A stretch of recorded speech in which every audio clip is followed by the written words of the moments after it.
आज हम चर्चा करेंगे कि इंसान के पास सब कुछ है और फिर भी वो दुखी क्यों है, खुश क्यों नहीं है, शांति क्यों नहीं है उसके मन में। जो एक होती है ना रियल हैप्पीनेस, वो नहीं है। आपको और तरह की हैप्पीनेस है इंसान को, जैसे घर खरीद लिया खुश हो गया, कपड़े खरीद लिए खुश हो गया, कहीं घूमने चला गया खुश हो गया। ये जो हमें खुशी मिलती हैं ये छोटी छोटी हैं, ये सुख नहीं है। ये तो कोई चीज़ मिली, इस संसार की माया मिली और हम खुश हो जाते हैं। लेकिन जो हमेशा हमारे दिमाग में शांति होनी चाहिए, मानसिक शांति, या जो हमारी लाइफ चेयरफुल होनी चाहिए या समता रहनी चाहिए, वो नहीं है। कुछ न कुछ पेन सबको है, या ये समझ लो संतुष्टि नहीं है, या हम दिल से खुश नहीं है, ये कह सकते हो देसी भाषा में उसको।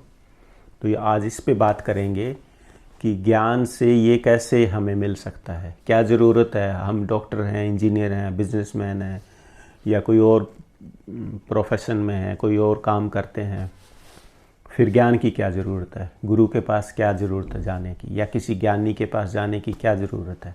ऐसी क्या बात है कि हम खुद खुश नहीं रह सकते। तो जो लोग ये कहते हैं ना कि हम तो खुश हैं, अगर आप उनको नज़दीक से देखोगे तो वो खुश नहीं है, कहीं ना कहीं वो दुखी हैं। चाहे आपको सामने शो करें ना करें, सबके साथ है वो। चाहे आप इंडिया में ले लो या वेस्ट में ले लो, कहीं भी ले लो, या ईस्ट में ले लो, पूरे वर्ल्ड में जितने भी लोग हैं सब पे एप्लीकेबल है ये, कि किसी को कुछ दुख है, किसी को कुछ दुख है, कोई किसी चीज़ से परेशान है। चाहे घर में झगड़ा हो, या किसी को धन की कमी हो, या शरीर में कोई भी बीमारी लगी है उससे परेशान हो, या किसी रिश्तेदार से नहीं बनती होगी, कुछ न कुछ समस्या सबको है। तो फिर ऐसा क्या है ज्ञान में कि ये सब होते हुए भी हम खुश रह सकते हैं, मतलब हमेशा शांति में, मस्ती में रहें, और समस्याएं आए। जैसे महाराज जी कहते थे कि मेरी समस्या ये है कि मुझे कोई समस्या नहीं है। तो बहुत बड़ा सत्संग आज का, बहुत ऊंची बात बताऊंगा। अगर समझ में आ गया तो ये ज़िंदगी आराम से जी जा सकती है, खुशी खुशी, हाय हाय करके नहीं। तो इसके लिए कहते हैं ज्ञानी भोगे ज्ञान से, मूर्ख भोगे रोय। यानी क्या करते हैं, हम यहाँ के कर्म बनाते रहते हैं और उन कर्मों के जाल में फंस के और सुखी दुखी होते रहते हैं। तो उस कर्म के जाल को समझने के लिए ज्ञान चाहिए हमें, इसलिए किसी गुरु ज्ञानी के पास जाना पड़ेगा, ताकि हमें ये कर्म फिलॉसफी समझ आ जाए, या मन का रूप समझ में आ जाए। अगर वो समझ में आ गया, जैसे डॉक्टर के पास गए तो वो आपकी बॉडी को समझता है, ऑर्गन्स को समझता है, और उसमें क्या प्रॉब्लम आ सकती है उसकी उसने स्टडी की हुई होती है। फिर वो देख लेता है कि इसको ये सिम्टम्स हैं, ये प्रॉब्लम है, फिर मेडिसिन दे के ठीक कर देते हैं। तो संत मत में क्या होता है, संत मत तो बहुत ऊंचा है, लेकिन उसके नीचे ज्ञान किस लिए चाहिए हमें, कि हमारे पास अभी मैंने बताया कि सब है, पैसा भी है, पद भी है, जो कुछ चाहिए हमें इस संसार में वो सब है, फिर हम खुश नहीं हैं। यहाँ खुशी से मतलब ये जो खुशियाँ गिनाई मैंने वो नहीं, एक खुशी जो हमेशा मन में मस्ती रहे, यानी किस चीज़ की परवाह नहीं है। बस कोई ऐसा आदमी कम ही मिला होगा जो कहे मुझे तो कोई दुख नहीं है, मैं तो मस्त हूँ, और मिला भी होगा तो वो थोड़े दिन रहेगा, फिर कुछ ना कुछ दुख आ जाता है उसकी लाइफ में। यानी किसी स्टेज पे आके इंसान दुखी हो जाता है। इसके लिए हमें ज्ञान चाहिए, और ज्ञान किसी ज्ञानी से ही मिलेगा जो खुद समता में रहता हो, जिसको खुद को कोई समस्या नहीं है। एक तो होता है बातें मारना नहीं, वो खुद शांति में रहता है क्या, खुद घबराता है क्या, ये देखना है। ज्ञान होने का मतलब है कि ना उसको कोई चिंता सताती, ना उसको दुख होता, ना वो घबराता, और ना ही उसको कोई डर लगता, भय मुक्त है, चिंता रहित है, मस्ती में रहता है सब। और इसका मतलब ये नहीं है उसकी लाइफ में समस्याएं नहीं है, समस्याएं तो हैं, बॉडी है तो समस्याएं हैं, मन है तो भी समस्याएं हैं।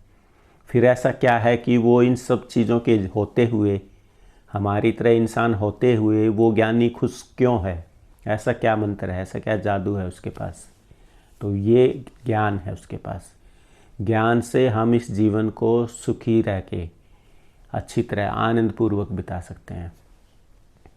यानी मस्ती में काट सकते हैं इस ज़िंदगी को, जिसके लिए हम बने थे, जिसके लिए हम ओरिजिनली यहाँ आए थे इस संसार में। रामायण में परिभाषा दी है इंसान की, ईश्वर अंश जीव अविनाशी, चेतन विमल सहज सुख राशि, सो माया वस बंधो गोसाई, आप ही बंधो मरकट की नाई।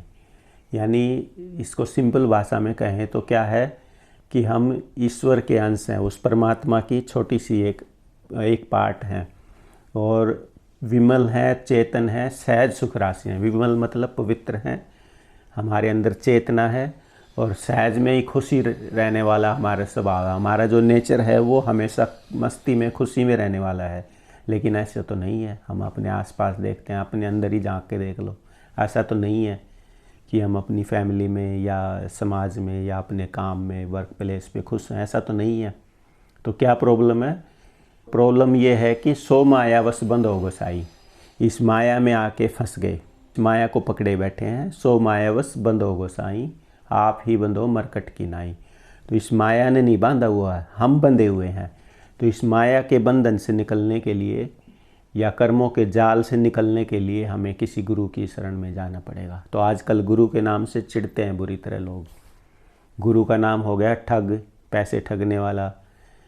बहुत सारी बुराइयां आ गई हैं गुरुइज्म में, इसलिए गुरु के नाम से आज आम आदमी चिढ़ता है बुरी तरह। तो आप गुरु ना कह के ये समझ लो किसी अच्छे गाइड के पास जाना पड़ेगा जो खुद मस्ती में, ज्ञान में रहता हो। और संत मत तो बहुत आगे की चीज़ है। तो जो आपको ये लगे कि हाँ ये सच्चा इंसान है, हमारी खुशी के लिए काम करता है, और इसकी समझ, विवेक, ज्ञान बहुत अच्छा है, सिंपल भाषा में ये कह लो, जो आपकी बुद्धि कहे कि ये ठीक है और मुझे गाइड कर सकता है, उसकी सपोर्ट ले लो, उसकी शरण में चले जाओ। और फिर जो बात उसकी अच्छी लगे वो सीखते जाओ धीरे धीरे। जो समझ में ना आए वो सुनते जाओ। बिना इंटरेस्ट जो सत्संग कराएगा वो से कुछ नहीं चाहेगा। ये तो हम अपनी खुशी से देते हैं, अपनी फीलिंग्स शो करने के लिए कि हम रिस्पेक्ट करते हैं, फेथ है, ये सब, वो इसलिए ये सब चीज़ें करते हैं। लेकिन जो सच्चा महात्मा होगा वो आपसे कुछ नहीं चाहेगा। वो ये चाहेगा कि जिस ज्ञान से, गुरु ज्ञान से मुझे शांति मिली है, वही ज्ञान मैं अपने भाई बहनों को बता दूं, ताकि ये भी अगर समझ जाएं तो खुश हो जाएं। तो आप समझ गए, इसलिए गुरु के पास हमें जाना है, ताकि हम सब कुछ होते हुए और फिर भी दुखी हैं किसी न किसी वजह से। रीजन्स अलग अलग हो सकते हैं, रिजल्ट एक ही है कि हम कभी ना कभी दिन में या महीने में या हफ्ते में हम 1 बार, 2 बार, 4 बार दुखी ज़रूर हो जाते हैं। तो कैसे खुश रहें? ज्ञान से खुश रहेंगे। और ज्ञान कहाँ मिलेगा? किसी ज्ञानी से मिलेगा। ये जो ज्ञान खुश रहने का है, ये ना तो माँ बाप को पता, ना हमारे टीचर प्रोफेसर्स को पता, ना कोई और सिखाता। ये तो कोई मस्त महात्मा शांति में रहता है वही सिखाएगा। तो बड़े शुभ कर्म होंगे जब ऐसे महात्मा के दर्शन होंगे, ऐसा आदमी मिलेगा जो हमें ये ज्ञान दे सके। नहीं तो हमारे अशुभ कर्म होंगे तो क्या करेंगे? इंटरेस्ट ही नहीं आएगा हमें, हम उनसे मिल ही नहीं पाएंगे, या मिल लेंगे तो उनकी बातें समझ नहीं पाएंगे, या हम इस लायक ही नहीं है कि उस ज्ञान को समझ लें। यानी ये समझ लो कि हमारे घटिया कर्म है या खोटे कर्म है कि हम उसकी बात को नहीं समझ पा रहे। तो फिर क्या करो? फेथ रखो कि आज नहीं तो कल, इच्छा रखो गहरी कि इस ज्ञान को समझ लें। तो कभी ना कभी वो ज्ञान कोशिश करते करते समझ आ जाएगा आपको। तो सबके लिए लागू ये है, जो सुखी जीवन चाहता है उसको कोई ना कोई, किसी ज्ञानी को एक अपना गाइड बनाना पड़ेगा। और वो फिर क्या ज्ञान देगा कि आपको कैसे खुश रहना है, ये ज्ञान देगा। मैं 1000 बार महाराज जी के सत्संग सुने, वो हर एक सत्संग में ये एक ही वो लेते थे सब्जेक्ट कि कैसे खुश रहें, कैसे खुश रहें। और सब सुनते हैं और फिर बोलते हैं कि वही बातें तो हैं, कोई नई तो कुछ आई नहीं। तो वो नई बातें क्यों नहीं कहते थे कि नए नए लोग आते थे उनके सत्संग में, तो एक तो उनको समझाना होता था, और दूसरा अगर कोई समझ गया तो फिर उसका फेस स्माइलिंग होना चाहिए। तो वो देख लेते थे स्माइलिंग तो कोई है ही नहीं, खुश तो कोई है ही नहीं, फिर मुँह उतरा हुआ है इसका, फिर दुखी है। जैसे डॉक्टर डायग्नोस कर लेता है ना, तो संत या ज्ञानी ऐसे देख लेते हैं सामने वाले को कि इसमें कितना इम्प्रूवमेंट हुआ। वो इमीडिएट जैसे बात करेंगे, चेहरा देखेंगे, इंटरेक्शन होगा ना, आप मिलेंगे जुलेंगे, तो वो समझ जाते हैं कि ये कितना शांति में है, इसकी लाइफ कितनी पीसफुल है। तो उसी हिसाब से वो ज्ञान देते रहते हैं और वो रिपीट करते रहते हैं, और बड़ी दया है उनकी कि वो ऐसा कर रहे हैं, क्योंकि हम तो अज्ञान में होते हैं, हमें तो पता ही नहीं। जैसे पेशेंट को थोड़े पता है उसको क्या प्रॉब्लम है, कैसे ठीक होगा, वो तो डॉक्टर को पता है। इसलिए संत की बात सुनते जाओ, सुनते जाओ, सुनते जाओ, कोशिश करो उसको समझने की। इसको गुरु भक्ति कहते हैं कि बार बार सुन के उसको फिर मन में आपने बार बार जब भी समय मिले उसको याद करो क्या कहा, फिर उसको समझ लो और फिर उसको इम्प्लीमेंट करने की कोशिश करो। ये गुरु भक्ति है। तो अब खुश कैसे रहेंगे? खुश जब रहेंगे जब हमें ज्ञान हो जाएगा। ज्ञान से कर्म काटने पड़ेंगे। तो थोड़ा मुश्किल टॉपिक ले रहा हूँ आज मैं। जैसे एक फैमिली का एग्जांपल लेता हूँ मैं। बाप बेटे की नहीं बनती, या सास बहू की नहीं बनती, देवरानी जेठानी की नहीं बनती, भाई भाई की नहीं बनती। किसी न किसी के साथ हमारा कोल्ड वार चलता रहता है, यानी सबके साथ सुमति नहीं है। ऐसी फैमिली नहीं है कि परफेक्ट फैमिली है भाई, ये तो बस सब एक दूसरे से खुश हैं, एक दूसरे से एडवाइस लेके या सजेशन लेके काम करते हैं, और फिर जो हेड ऑफ़ द फैमिली है वो डिसीजन ले। ऐसी यूनिटी देखने में कम ही मिलती है। पीसफुल फैमिली कह लो या हैप्पी फैमिली कह लो, ऐसा देखने में कम ही आता है। कारण क्या है? ज्ञान नहीं है, अज्ञान है। सब कुछ है और फिर खुश नहीं है। पैसे भी हैं, अच्छा घर है, फिर खुश नहीं है। या कोई घर में ऐसा बच्चा है फिजूल खर्ची करता है, फिर खुश नहीं है। यानी कुछ न कुछ समस्या यहाँ लगी हुई है। और ये समस्याएं आती कहाँ से हैं? आज एक तो ये बताऊँगा कैसे ये हम क्रिएट कर लेते हैं समस्याएं, कि क्यों आते हैं हमें ये दुख, और इनसे कैसे बचा जाए, इस पे बात करेंगे। तो यहाँ क्या है, इंसान है क्या, पहले वो समझो। इंसान का रूप क्या है? तो ईश्वर का अंश है, जो सुप्रीम बीइंग है, परम सत्ता है जो, या जो परमात्मा कह लो, भगवान कह लो, गॉड कह लो। उसके अंदर से जैसे समुद्र में लहरें उठती हैं, ऐसे उस परमात्मा में लहरें उठती हैं। यानी वो इच्छा करता है परमात्मा, ये कह लो सिंपल वर्ड्स में। और उसमें से जैसे समुद्र से बूंद छिटक के अलग हो जाती हैं, वेव्स आती हैं ना समुद्र में, और फिर उसमें से कुछ बूंदें अलग हो जाती हैं, ऐसे उस परम पिता परमात्मा में से ये सूरतें, ये आत्मा अलग हो जाती हैं उसी की इच्छा से, परमात्मा की इच्छा से। ये उसी का खेल है और ये चलता रहता है खेल। और फिर वो किससे, उस शब्द को पकड़ के नीचे आती है वो सूरत। संत मत में उसको सूरत कहा है, वैसे आम भाषा में आत्मा कह लो आप। तो वो जो ईश्वर अंश है, छोटी सी चेतना है, एक खुशबू की तरह कह लो, फूल की खुशबू की तरह। उसकी ना कोई शक्ल है, ना कोई वेट है उसमें, सिर्फ वो चेतना नीचे आती है शब्द की धार को पकड़ के। और परमात्मा से जो शब्द निकला, उस शब्द से प्रकाश बनेगा, और उस प्रकाश से ये सारी क्रिएशन होती है पूरी यूनिवर्स की। जितने पेड़ पौधे, धरती, सूरज, चांद, तारे, सब कुछ उस लाइट से क्रिएट होता है। और वो लाइट कहाँ से आती है? साउंड से। और साउंड कहाँ से आया? परमात्मा से। उस परमपिता परमात्मा सुप्रीम पावर से साउंड निकलता है। जैसे समुद्र में लहरें होती हैं तो साउंड होता है ना, ऐसे उस परमात्मा में लहरें होती हैं, हिलोर उठती हैं, उसमें फिर शब्द प्रकट होता है। उस शब्द के साथ सुरतें आ जाती हैं, और वो सुरतें आके नीचे, और फिर इस क्रिएशन में परमात्मा की ये जो बनाई दुनिया है, इसमें आके खेल खेलती हैं। तो उसने भेजा तो ये था कि भाई जो जाओ तुम खुशी से मस्ती से खेलो, और जब तुम्हारा मन यहाँ भर जाए, थक जाओ तुम खेल के कि सब कुछ देख लिया, अब हमने पैसा भी देख लिया, फैमिली भी देख ली, बच्चे भी देख लिए, सब कुछ कर लिया हमने, अब हम थक गए हैं, अब हम वापस जाना चाहते हैं अपने घर, तो फिर वापस आ जाना आप। लेकिन यहाँ आके हम अच्छा खेल तो खेलते ही नहीं, दुखी हैं। तो दुखी क्यों है? इस पे रिसर्च करी ऋषि मुनियों ने, संतों ने, कि पहले इस बंदे को खुश करें भी कैसे। जब तक खुश नहीं है वो आगे नहीं बढ़ सकता संत मत में। तो सब संतों ने, ऋषियों ने ये रिसर्च करी कि ये इंसान यहाँ कर्म कर कर के दुखी रहता है, तो इसको पहले तो शांति दी जाए, ताकि ये खुश किया जाए। जब ये शांति में होगा फिर ये सोचेगा कि अब क्या करूं, तब ये जाएगा संत मत की तरफ। अदरवाइज तो ये परमात्मा को भूले बैठा है। तो उसके लिए फिर संतों ने कहा भाई पहले तुम अपनी दुनिया को ठीक करो।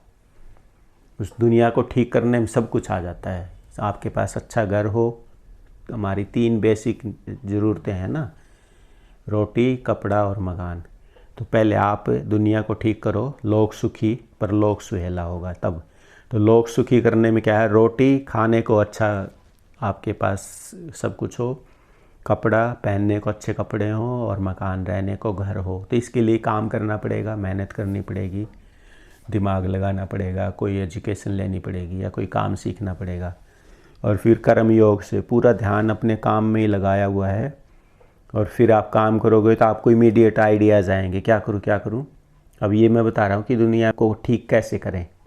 तो मान लिया कोई डॉक्टर बनना चाह रहा है या कोई बिजनेसमैन बनना चाह रहा है, तो वो उसी के ऊपर विचार करे, कोई मेडिटेशन, कोई संत मत, कुछ नहीं करना। उस सिंपल सा फार्मूला है, यहाँ मन हमारा ब्रेन होता है, ब्रेन के अंदर विचार उठते रहते हैं। तो वो एक ही उसका इष्ट है, उसका आइडियल है कि अगर वो डॉक्टर बनना चाहता है तो उसके माइंड में उसकी जो टेंशन है यही वहीं फोकस करे कि मुझे डॉक्टर बनना है, या बिजनेसमैन बनना है तो उसको यही रहे कि मुझे बिजनेसमैन बनना है, पैसा कमाना है।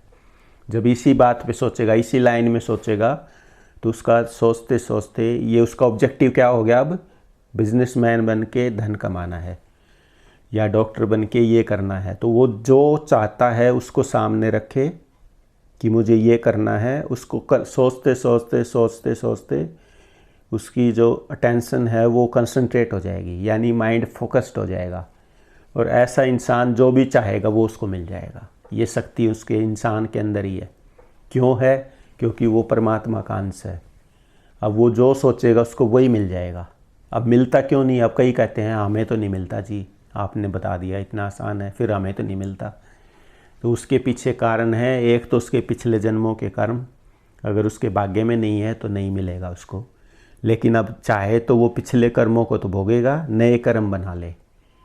पीछे अगर नहीं लिखा के लाया कि मेरे पास बहुत पैसा हो और अब चाहता है वो मुझे अमीर बनना है, तो वो अब अमीर अगर नहीं बन रहा कोशिश करते हुए भी, तो इसका मतलब पीछे से उसके प्रारब्ध खराब है, उसकी डेस्टिनी जो है वो ठीक नहीं है। लेकिन अब अगर इच्छा कर ले, बार बार वो कर्म बना ले नया, तो अब उसको धन मिल जाएगा, मतलब इस जीवन में, आने वाले जीवन में। और इस जीवन में नहीं मिलेगा तो अगले में मिल जाएगा, यानी उसको इन फ्यूचर वो क्या चाहता है वो उसको मिल जाएगा। और इसको जल्दी प्राप्त करना है, इसको थोड़ा सा, ये कहते हैं ना भी बहुत टाइम लग जाता है, तो कुछ लोग कहते हैं कि कुछ ऐसा बताओ कि जल्दी मिल जाए धन। तो उसके लिए ये है, कोई एक इष्ट बना लो अपना, जिसका ध्यान करके आपको ये है परम पिता परमात्मा का ही स्वरूप है, यानी ये भगवान है, बस ये मान लो उसमें। जैसे हम राम को मानते हैं या देवी को मानते हैं, कोई गुरु को मानता है, तो एक आइडियल बना लिया, तो उससे क्या होगा, उसका बेनिफिट क्या है। सब कहते तो हैं, समझाते नहीं है। आइडियल बनाने का, इष्ट बनाने का ये फ़ायदा है कि हमारा मन जब उसको याद करेगा तो वहाँ ठहर जाएगा, रुक जाएगा मन। अभी मन बिखरा हुआ है ना, कभी कुछ सोचता है, कभी कुछ सोच रहा है, कभी घूमने के बारे में सोच रहा है, कभी घर के बारे में सोच रहे हैं, कभी कुछ सोच रहे हैं, यानी बिखरा हुआ मन है। तो उस बिखरे हुए मन से हमारी एनर्जी भी बिखर जाती है। तो उस एनर्जी को एक जगह करने के लिए, माइंड को स्टेडी स्टेट में लाने के लिए, कंसंट्रेट करने के लिए एक इष्ट बना लिया। मान लिया जैसे किसी ने मूर्ति को मान रखा है, राम जी हैं, जैसे राम को भगवान मान रखा है। अगर वो सही मायने में ध्यान करता है कि हाँ राम भगवान है, और जो इच्छा करेगा कि हे भगवान मुझे धन चाहिए, तो उसका वो विचार करते करते करते करते मन इकट्ठा हो जाएगा, और फिर उसको आइडियाज़ आएंगे कि ऐसा कर ले, ऐसा कर ले, ऐसा कर ले। फिर वो करेगा तो उसको धन आ जाएगा। ये सिंपल है। लेकिन हमें इसमें फ़ायदा क्यों नहीं होता? क्योंकि हमारा ध्यान ही नहीं बनता। यानी कभी कुछ सोच रहे हैं, कभी कुछ सोच रहे हैं, कभी कुछ सोच रहे हैं, तो माइंड वेवरिंग है, बिखरा हुआ है, तो वो चीज़ अचीव नहीं कर सकते। इसलिए सांसारिक सफलता के लिए कुछ भी चाहिए इस संसार में, यहाँ ध्यान करो। यहाँ क्या है? अब संत महात्मा बता तो देते हैं, यहाँ ध्यान करो। यहाँ है क्या? यहाँ है हमारा ब्रेन, और ब्रेन में थॉट्स आते हैं। थॉट्स मन है, वो जो विचार हैं उसको मन कहते हैं। यानी आपके मन में जो विचार आएगा, जहाँ आपका ध्यान लगेगा, वो चीज़ मिल जाएगी। अब ध्यान बनता नहीं है, ध्यान नहीं बनता है, यानी हमारी अटेंशन वो फोकस्ड नहीं है। जैसे एक अच्छा डॉक्टर है, मान लिया एक कोई सर्जन है, वो ऑपरेशन करेगा तो उसका ध्यान, अगर उसके अटेंशन फोकस्ड है तो वो बहुत अच्छा ऑपरेशन करेगा, उसका सक्सेस रेट बहुत बढ़िया होगा। और मान लिया उसके अपोजिट कोई डॉक्टर, उसका ध्यान नहीं बनता, उसका दिमाग कहीं और ही है, किसी और चीज़ में ही फंसा हुआ उसका मन, तो वो ऑपरेट करने जाएगा, कुछ ना कुछ गड़बड़ कर देगा, कुछ ना कुछ भूल जाएगा, छोड़ देगा, अच्छा ऑपरेशन नहीं करेगा। इसीलिए अगर संसार में सफलता चाहिए, नेम फेम चाहिए, धन चाहिए या सिद्धि चाहिए, तो अपनी अटेंशन को फोकस कर लो। और अगर आप किसी ईष्ट को परमात्मा का रूप मानते हो तो वो बहुत ईजी हो जाता है। बस क्यों, आपका विश्वास है कि हाँ ये भगवान है, बस वो आपका विश्वास काम करता है। वो काम कुछ नहीं काम करता, मूर्ति ने क्या काम करना है, आपके विश्वास ने काम करना है, क्योंकि सारी शक्ति आप में है।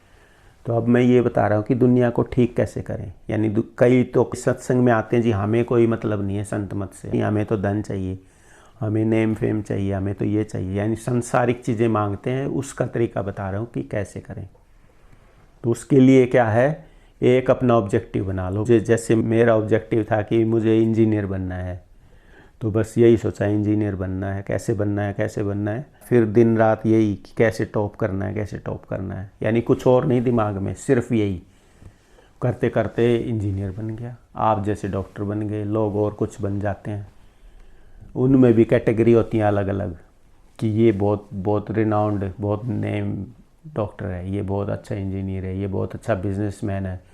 अब हज़ारों बिजनेसमैन होते हैं, सारे तो अंबानी या अडानी या मार्क जकरबर्ग या जेफ बेजोस तो नहीं बनते ना सब लोग। वो कैसे बनते हैं, एक तो उनका प्रारब्ध अच्छा होता है, यानी वो भाग्य में ही लिखा के लाते हैं। दूसरा, वो ब्रिलियंट माइंड होता है उनका, और वो एक जगह कंसंट्रेशन होती है कि जैसे ही वो कुछ चाहेंगे कि मुझे ये करना है, और वो इमीडिएट उनकी अटेंशन कंसंट्रेट हो जाएगी और नया नया आइडिया आएगा कि ये कर लो। अच्छा, कम्युनिकेशन में चले जाओ, या एनर्जी में चले जाओ, या शेयर्स में लगा दो, या गोल्ड खरीद लो। उनको दुनिया से अलग आइडियाज़ आएंगे और वो करेंगे, और उसमें उनको प्रॉफिट ही प्रॉफिट होता जाता है। 1 से 2, 2 से 4, 4 से 10, 10, 20 फैक्ट्रियाँ बना लेते हैं। तो उसके पीछे क्या है, कंसंट्रेशन ऑफ माइंड और एक ऑब्जेक्टिव। तो जिसको धन चाहिए उसके लिए कोई ज़रूरी नहीं संत मत सीखे। जिसको धन चाहिए वो धन को ही ऑब्जेक्टिव बना ले, अपना इष्ट बना ले कि मुझे धन चाहिए। जिसको नेम फेम चाहिए वो नेम फेम बना ले। जिसको कोई जैसे साइंटिस्ट है, उसको इन्वेंशन करनी है, तो वो उस अपनी इन्वेंशन क्या चाहता है वो उसी को इष्ट बना ले बस, और फिर उसी पे सोचे। और वो उसी पे कैसे सोचेगा, जब उसका ब्रह्मचर्य ठीक होगा। अगर ब्रह्मचर्य खो रहा है, तो जो हम ब्रह्मचर्य खोते हैं, मैं उसको साइंटिफिकली एक्सप्लेन कर रहा हूँ अभी। जैसे पहले संतों ने बोला, हम सुनते हैं, लेकिन आज क्या हो गया, बुद्धि का ज़माना है। लॉजिक दो, उसके पीछे साइंटिफिक प्रूफ दो तो मानेंगे, नहीं तो मानते ही नहीं है, सुनते ही नहीं है। तो मैं उस बीमारी को ख़त्म कर रहा हूँ, आपको लॉजिकली बता रहा हूँ। साइंटिस्ट ने हमारे सीमेन को एनालाइज किया, उसको टेस्ट किए, उसमें पता किया कि क्या क्या एलिमेंट है, क्या क्या उसके अंदर है।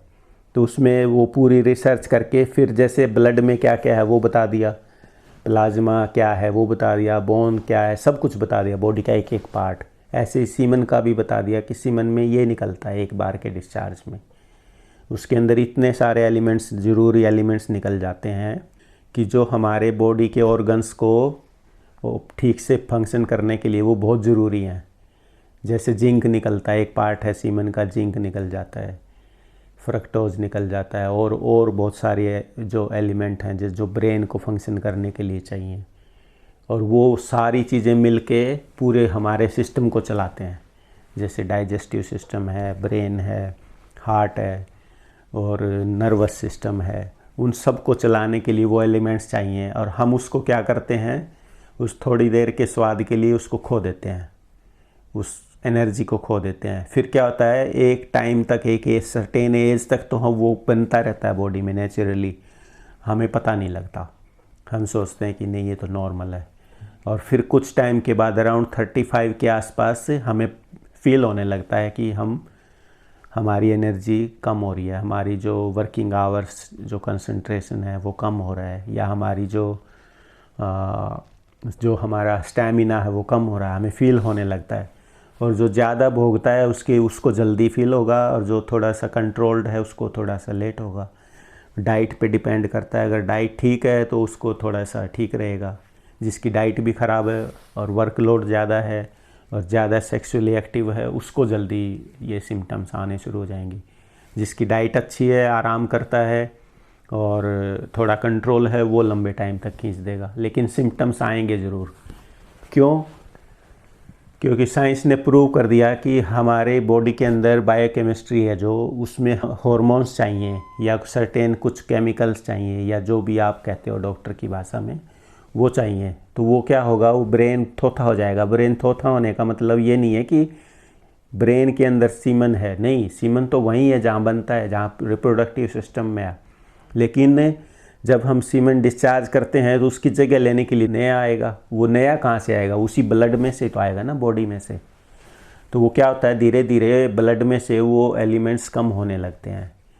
जैसे किसी में विटामिन्स कम हो जाएंगे, किसी में एंजाइम्स कम हो जाएंगे। तो ये कुछ ना कुछ उसमें कमी आने लगती है बॉडी में, ब्लड में। और एक एज के बाद फिर वो डाइजेशन भी स्लो हो जाता है, एब्जॉर्प्शन भी कम हो जाता है, डाइट भी कम हो जाती है हमारी, उतना नहीं रहता ना। तो क्या होता है, फाइनली वो जो ऑर्गन्स को जो एलिमेंट्स चाहिए थे वो नहीं मिलते इन सब चीज़ों की वजह से। और फिर एजिंग भी होने लगती है हमारी एज के साथ साथ। तो इन सब चीज़ों से क्या होता है, फिर वीकनेस आने लगती है। तो फिर क्या होता है, माइंड वेवरिंग हो जाता है। यानी अब ब्रेन को जो चीज़ चाहिए थी वो नहीं है ब्रेन के पास, तो ब्रेन ठीक से फंक्शन नहीं करेगा। तो सबसे पहले क्या होगा, डाइजेशन ठीक नहीं रहेगा उसका। फिर उसको स्लीपिंग डिसऑर्डर्स हो जाएंगे, गहरी नींद कम आएगी या उसको थोड़ी देर के लिए नींद आएगी। तो अब ठीक से सोएगा ही नहीं, तो वो दिन भर इरिटेट रहेगा, बेचैन रहेगा, परेशान रहेगा। तो धीरे धीरे अशांति आने लगती है उसके जीवन में। और फिर दुनिया ऐसी है, यहाँ कुछ ना कुछ होता रहता है। फैमिली में किसी ने बोल दिया, या वर्क प्लेस पे किसी ने कुछ बोल दिया, या दिमाग में ही कोई थॉट आ गया हमारा, हम भी कुछ ना कुछ करते रहते हैं, तो हम परेशान होने लगते हैं फिर। यानी एक जाल बुन लेते हैं अपने चारों तरफ समस्याओं का, और उस जाल में फंस के फिर दुखी हो जाते हैं। फाइनली 30-40 के बाद ऐसे लगने लगता है क्या रखा है ज़िंदगी में, परेशान होने लगते हैं। उसका एक दूसरे पे ब्लेम करने लगते हैं कि तेरी वजह से मैं दुखी हूँ। ये नहीं पता कि उसका रीज़न खुद ही है। हमने खुद ने अपनी एनर्जी वेस्ट की है स्वाद के चक्कर में। यानी थोड़ी देर के प्लेजर के लिए उसको हम सीमन को वेस्ट करते रहते हैं, उस एनर्जी को वेस्ट करते रहते हैं। तो जब तक वो बनती रहती है, जब तक तो मज़ा आता रहेगा। और जैसे ही वो बननी कम होगी तो वो फिर उतना मज़ा भी नहीं आता जो पहले अर्ली एज में आता है, टीन एज में, या थोड़ा सा मैच्योर जब 25 के आसपास, 30 के आसपास होते हैं, तो फिर उतना वो मज़ा भी नहीं आता। फिर हम क्या करते हैं, मेडिसिन्स लेते हैं या कुछ और दवाइयाँ खाते हैं या आयुर्वेदिक चीज़ें, यानी कोशिश करते हैं उसको प्लेजर को मेंटेन करें। लेकिन फिर फाइनली बॉडी गिव अप कर देती है। और ये सब करते करते आते आते हमारे चारों तरफ समस्याएं टेंशन हो जाती हैं। तो क्या होता है, फिर बॉडी वीक होने लगती है। और सबसे पहले असर आता है डाइजेस्टिव सिस्टम पे। डाइजेस्टिव सिस्टम ठीक नहीं है तो आपका डाइजेशन ठीक नहीं है, एब्जॉर्प्शन ठीक नहीं है, यानी नया ब्लड क्रिएट ही नहीं हो रहा। जो आपको आपकी बॉडी को फंक्शन, ऑर्गन्स को फंक्शन करने के लिए जो जो एलिमेंट्स चाहिए वो बॉडी को आपको मिल ही नहीं रहे। तो किसी में विटामिन B12 कम है, किसी में D3 कम है, किसी में कैल्शियम कम है, किसी के अंदर ब्लड HB लेवल कम है। तो उसकी वजह से, इन सब डेफिशिएंसीज़ की वजह से क्या होता है, उसके अंदर फिर रोग आने शुरू हो जाते हैं। यानी आपकी इम्यूनिटी धीरे धीरे कम होने लगती है। और क्या होता है, अब क्या होगा, ब्रेन ज़्यादा ओवर थिंकिंग करेगा। वो जो नशा होता था उस एनर्जी का, आप ये टर्म तो समझते हैं कि कोई भी शक्ति है, कोई एनर्जी है, तो उसके अंदर पावर होती है। तो जो हमारे अंदर पावर है वो आत्मा की पावर है। वो आत्मा क्या है, वो सीमन है। अगर उसको हम ज़्यादा खो देंगे स्वाद के लिए, तो फिर कुछ दिन के बाद वो एनर्जी लेवल कम हो जाता है, स्टैमिना कम हो जाएगा। तो जो उस सीमन को अगर हम इकट्ठा करते, प्रिजर्व कर लेते, एक किस्म से बॉडी में स्टोर कर लेते, तो उससे एक नशा बनता। उस नशे में क्या होता, खुशी रहती, मस्ती रहती, बेपरवाही रहती। यानी समस्याएं आएंगी, उसको टेंशन नहीं होगी, तो हाँ कर लेंगे, ठीक है, मस्त रहेगा उसको, हाँ ठीक है, क्या कर लेंगे। प्रॉब्लम आएगी, वो कहेगा अच्छा ये प्रॉब्लम आज क्यों आई है, ठीक करो। सो वो सॉल्यूशन की तरफ जाएगा, हाय हाय नहीं करेगा। वो किस वजह से, वो उसके अंदर नशा है उस एनर्जी की वजह से। अब वो एनर्जी नहीं है तो उसको नशा आएगा ही नहीं। जैसे खाना खा के हमें थोड़ा नशा आता है, नींद सी आने लगती है, या जैसे ये ड्रग्स लेते हैं या कोई नशा करते हैं, शराब वगैरह पीते हैं, तो उनके अंदर वो टेम्परेरी नशा आ जाता है। और उनको थोड़ी देर खुशी होती है, फिर वो निकल जाता है। ऐसे ही नेचुरलनेस भगवान ने हमारे अंदर ये दिया था। इसको लाइफ फोर्स कह लो, इसको सीमन कह लो, इसको आत्मा कह लो, कुछ भी कह लो। यानी अगर इसको ठीक सिर्फ बच्चों के लिए पैदा करने के लिए यूज़ किया जाए और बाकी टाइम कंट्रोल रखा जाए इस पर, तो इंसान के अंदर इतना नशा है, उससे उसका ब्रेन शांत रहेगा। समस्याएं आएंगी तो भी वो घबराएगा नहीं। जैसे शेर होता है, वो शेरनी के पास ज़िंदगी में एक ही बार जाता है, उसके बाद फिर वो सेक्सुअली एक्टिव नहीं होता, बब्बर शेर। बाकी फिर वो चीते वगैरह वही जाते हैं, वही एंटरटेन करते हैं। बब्बर शेर एक ही बार जाता है, तो देखो कितनी पावर होती है उसमें। आप उसको गोली मारो, वो ऊपर झपट के आएगा और डरेगा नहीं, पीछे नहीं हटेगा, सीधा सामने। मर रहे जिए वो कुछ हो, उससे परवाह नहीं है उसको। तो इंसान भी ऐसी ज़िंदगी जी सकता है, लेकिन हम संस्कार ले लेते हैं यहाँ से सेक्सुअलिटी के, और उसकी वजह से इस थोड़ी देर के मज़े के चक्कर में उस शक्ति को खो देते हैं। और उस शक्ति के खोने से, मैं फिर रिपीट कर रहा हूँ, क्या होता है, उसमें जो शरीर को चलाने के लिए जो ऑर्गन्स को जो एलिमेंट्स चाहिए उनकी डेफिशिएंसी हो जाती है। उस डेफिशिएंसी की वजह से ऑर्गन्स का जो फंक्शन है वो ठीक से काम नहीं करते ऑर्गन्स, यानी उनका फंक्शन है वो ठीक नहीं होता। जो हमारी प्रकृति है, वात पित्त कफ, वो बिगड़ जाएंगी। इन सारी चीज़ों की वजह से आखिर में इफ़ेक्ट हमारे ब्रेन पे आने लगता है। यानी मन ज़्यादा चंचल हो जाएगा, दुखी रहेगा, बिना बात के परेशान होने लगेगा, स्वभाव चिड़चिड़ा हो जाएगा, कंसंट्रेशन चली जाएगी, छोटी छोटी चीज़ें भी ज़्यादा इफ़ेक्ट करेंगी, घबराहट हो जाएगी, बेचैनी हो जाएगी, तो उसका ध्यान बिगड़ जाएगा। अब उसका मन लगेगा ही नहीं किसी चीज़ में।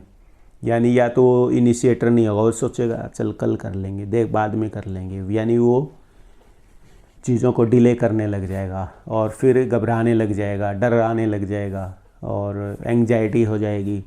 तो ऐसे आदमी कुछ भी काम करेंगे उसके टेंशन तो है ही नहीं, फोकस्ड माइंड तो है ही नहीं, तो वो जहाँ भी जाएगा या तो वो उसमें सिद्धि नहीं आएगी या परफेक्शन नहीं आएगा। वो उस काम को तो करेगा, लेकिन ना तो उस काम को एंजॉय करेगा, ना उसमें उसकी पकड़ होगी उस काम में। यानी वो दिन काटेगा, एंजॉय नहीं करेगा अपने काम को, या नई नई इन्वेंशंस नहीं कर पाएगा। तो यानी उसकी ज़िंदगी खुश नहीं रहेगी। इस वजह से वो समस्याओं का पहाड़ खड़ा कर लेता है, नेगेटिविटी आ जाएगी, पुअर थिंकिंग हो जाएगी। ये सारा देखो जाल है, इसकी वजह से हम दुखी हैं। आप समझ गए कि हम एक तो बहुत सारे 70 सौदे लाद लेते हैं कि ये घूमने भी जाना है साल में, और हमने अपना काम जो है उसमें भी ब्रेन लगाना है, एनर्जी लगानी है, और घर भी बनाना है, और दुनिया भर के शौक पाल लेते हैं, और भी काम कर लेते हैं। यानी ओवरलोडेड है हम, हमारा ब्रेन है वो ओवरलोडेड है, उसको शांति है ही नहीं। तो अब तक आप समझ गए, हम खुद क्रिएट कर रहे हैं प्रॉब्लम्स को। एक रीज़न तो ये है कि हम अपनी ब्रह्मचर्य की शक्ति को खो देते हैं, उसकी वजह से हमारी बॉडी के ऑर्गन्स ठीक से काम नहीं करते, और फाइनली हमारा ब्रेन भी ठीक से काम नहीं करता और परेशान हो जाता है, वेवरिंग माइंड हो जाता है, फोकस लूज कर देता है, अटेंशन डिवाइडेड हो जाती है। तो कुछ भी काम करेगा उसको ज़्यादा टाइम लगेगा, या उसको आइडियाज़ नहीं आएंगे, यानी परेशान हो जाएगा अपने काम में भी, इंजॉय नहीं करेगा, औरों को, कलीग्स को भी, सीनियर्स जूनियर्स सबको परेशान कर करेगा ऐसा इंसान, और ब्लेम करेगा दूसरों को। एक रीज़न तो ये है। दूसरा रीज़न ये है कि बहुत सारी इच्छाएं हो बढ़ा लेते हैं हम, ये भी चाहिए, ये भी चाहिए, ये भी, वो भी चाहिए। तो इसकी वजह से भी हमारी ज़्यादा जो एनर्जी है वेस्ट होती है, यानी हमारा मन बेचैन हो जाता है ओवर एम्बिशियस होने से भी। तो अब क्या किया जाए?